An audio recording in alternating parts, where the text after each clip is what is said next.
Redneck Brian here. Just want to show you guys something I just picked up. Actually, it was delivered about an hour and a half ago. It is a Walker commercial lawnmower. I know you're probably thinking to yourselves, looking at this, oh, it's a piece of junk. It may look like it, but there's a lot of salvageable parts in there, and primarily the reason why I bought it, right there,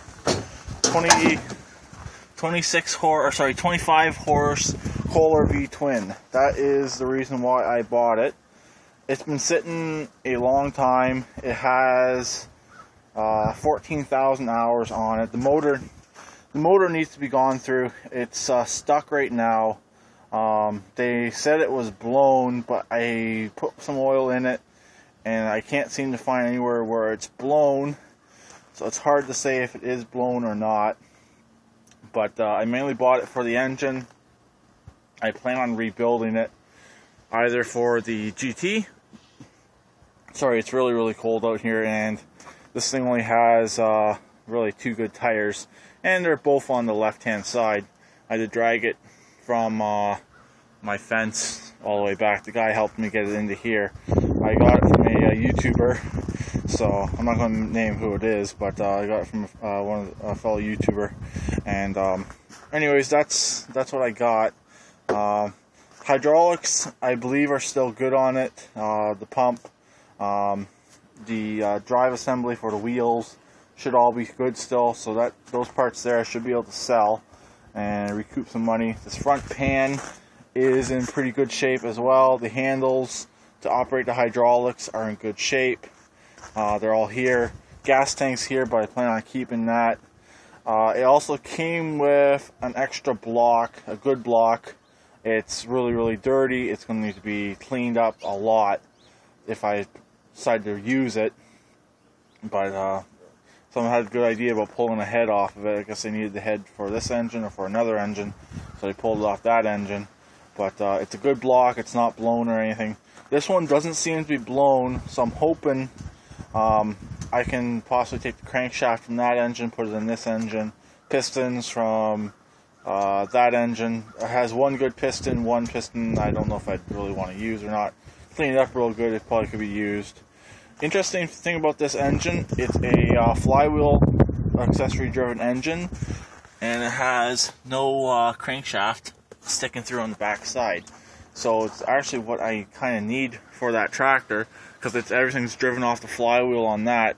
Or if I plan on using this for a generator project, I have all the parts right here, and it has a serpentine style pulley down there that I could probably use to run an alternator off of, or figure out something. But right now the diesel option is just way too expensive right now, so if I can get this one running for cheap, I'm going to use this engine here for now, because that engine there has no control.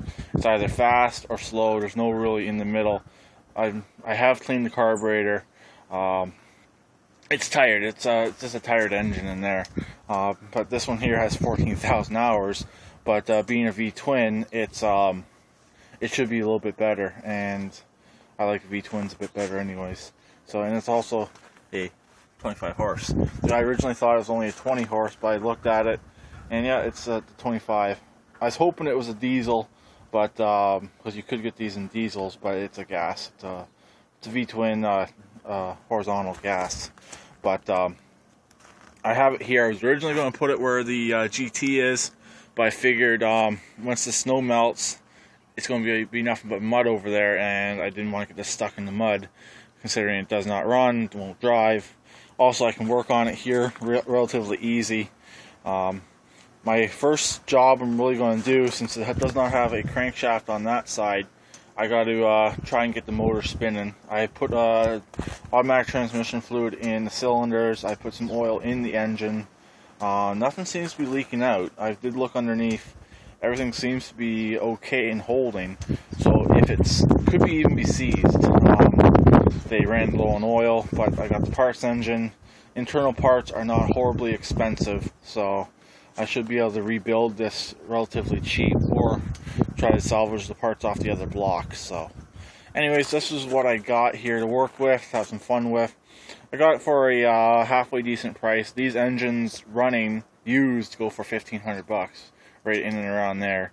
So, and the parts for them are worth quite a bit of money as well. And the parts for these Walker mowers are worth a lot of money as well.